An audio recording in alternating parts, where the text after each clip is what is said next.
Okay, hello everyone. My name is Dr. EeZee, music executive, EeZee Concepts Global, EeZee Global Ministry. We're here at the court. There had been a purported and orchestrated evil agenda to sell the wrong impression to the public that we're running, and we keep wondering why we should be running. This is our country. No notice was given to me. We didn't know anything about the notice. And I've been appearing. I was at the EFCC on the 10th of December precisely, and I waited for about 4 hours, and nobody attended to me. We're here in Nigeria. If a fundamental human rights action had been filed against my right that was breached because I was detained for about 9 days in Ilorin, April last year, and I needed to find out why should I be breached, why should I be detained. There was no court order for why my accounts were frozen, the company accounts as well. My company business was rendered completely put on the pause, and we wanted to find out why should this happen. This transaction is all predicated on the premise of a contract. There's a contractual relationship, for goodness sake. And this contractual relationship, prepared by a certified lawyer, Udo Udoma, who is our copyright lawyer. There was a breach on this contract where the said artist, who is supposed to be a gospel artist, who is supposed to have integrity, who is supposed to sing Jesus and mean Jesus, who is supposed to keep to her words and terms of agreement, breached the contract, boycotted monies for events into her personal accounts, where it was using the same contents that belongs to us, earns those monies personally without any form of remittance. We were remitting royalty until we sent a mail officially and said we would no longer send a mail to you any more royalties until there's a proper mutual financial reconciliation. We need to have a meeting, and this will be done on the premise of an unbiased audit without any form of religious influence of one of your fathers or your mothers who have your interest and want to twist us to do what is not wrong. It's about justice. Now, when we say these things, is it about money? No, this is not just about money. This is about truth. This is about sincerity. This is about integrity. This is about saying yes and you keep to yes. This is a 50-50 transaction where we have not even recouped capital. By that, I mean we're sharing 50-50 on gross, not on net. And that's a fair contract, for goodness sake. But when I got to the EFCC, I was told not to write my truth. I was told there's nothing about contract. All they just deal with is figures, and I should just write the monies that I'm owing. And I said we can't talk about monies without talking about what gave birth to money. The monies came as a result of the contract. This contract, monies was invested into the artist, and it generated this amount of money. And if there was money that was supposed to come to us and it wasn't coming, and we communicated, you cannot communicate and divert. You can't divert what you have communicated. And there's a mail to that effect. So how is this diversion?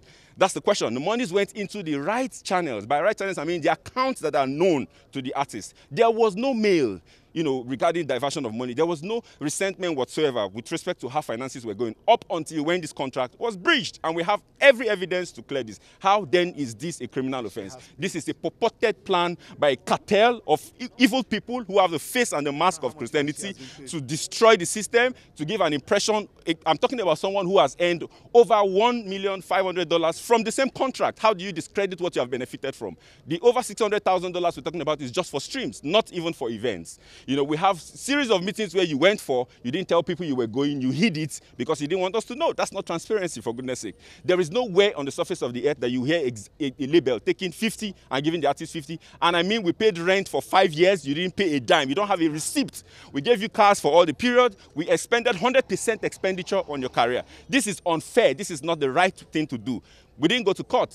We went to court because I wanted to ask that my fundamental right. And why? Because every time I made efforts to see how we can sit down to resolve, the clergies refused. They said my attempt to want to have a peaceful resolution meant weakness, and I would not be bold enough to say, if I don't have anything else, I have my truth, I have my voice, and the world will hear.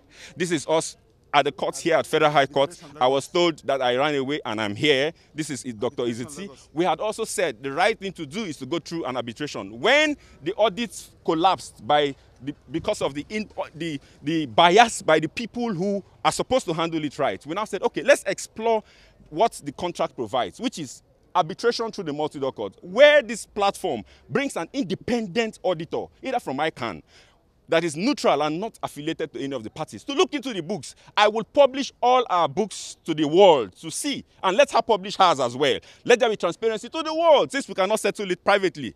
What I will not take is to be twist. I will not be bullied. I will not be intimidated. No, I will not. It won't happen. Nobody has exclusivity or monopoly of madness. The law is the law, and it's clear. Regarding catalog, I've been threatened that if they will put charges on me, They will put charges on me using the clicks and the connections that they have, and I won't have an option, and I won't have an option but to relinquish the catalog. I must go to jail, but all sorts of all manner of threats, and this is coming from Christians, people who call the name of the Lord. We are here at the court, and we have filed for a motion for the warrant of arrest to be set aside until it is clearly established if this is a civil transaction or not. And as God will have it, the judge and the court has granted that motion be set aside. I want to thank you for following this. Please pay attention to the truth. Don't be a fanatic. Don't say, oh, I love this person, I hate. No, pay attention closely to the sequence of what this has happened. There are picture evidences, there are video evidences, there are contractual witnesses to this, and these people are alive. Let questions be asked. Don't be swayed by your love and emotions, the emotional connection you have to the people who sing. Don't be deceived by religiosity. No, a lot of times appearance is not reality. Pay attention to the nitty-gritty of this. This event is going to unveil and unravel a lot of evil that goes on within the gospel ecosystem. My name is Dr. EeZee, and I want to thank the members of press and the public for granting me here. On my left are part of members of my team, my legal department, and we have Barrister Isaac here, and we have Barrister Maxwell. Thank you so much, my lead counsel, Dr. Ubani San, Ife, and everyone who is a part of ensuring that this truth is cascaded to the world, and members of the public. Thank you so much. Please allow some follow-up questions. First is, you said you reeled out a number of things that you did for Mercy Chinwo. Is this exclusive to her? Sorry? You reeled out a number of things that you did for her. Yeah. In your press release, you said please. You made her, you said you gave her a flat apartment. Yes, please. Yes, please. Is this exclusive to Mercy Chinwo? Or with respect to her contract. So that's the contractual obligation. From our own end, we're supposed to provide all costs. It's a 360 deal, which means a recording and management contract. So we provided all costs, production costs, housing costs, video costs, mobility costs, and we have the receipts and evidence for all of this. Yes. So yeah. Is it exclusive to Mercy Chinwo? It is not exclusive to. It is exclusive to all the artists on the label. Yes, please. Okay. Herself and every other person that is part of this orchestrated conspiracy. So all other artists enjoy... They enjoyed it, yeah. Yes, please, yes. 50-50 for every other artist? Yes, so it's a 50-50 for her. And then it's a 60-40 and 40-60 for some others. And then 50-50 for... But at the end of the day, the ratio is about... It's 50-50, yes. Based on the agreements, yeah. Okay, sir. And then you said, you were in EFCC custody. Yes, please. You stressed that it's a civil dispute. Yes, please. But they said they are dealing with figures. Figures that I shouldn't talk about. They want you to acknowledge that you owe her. Okay, So the reason I stayed 9 days in EFCC is because they said to me that if I do not write what I am told to write, I would remain in detention. So because I needed to be free, it's my very first time being in the police station. I want to challenge the public that you will not find my name traced to any law enforcement agent anywhere in the world. I've never visited the police station before. I am a credible Nigerian. I do business and straight. But then I was told that if I do not write, compelling me to write in the manner I was being told to write, that I was going to remain in their custody. And what do you do? And they transfer money from your account. What do you do? You have to follow somehow. So under duress, I did the things that I did, and then I agreed to transfer a certain amount of money, of course. Because the account was blocked, I didn't get the court order. Okay, $274,000 was made to be transferred to her.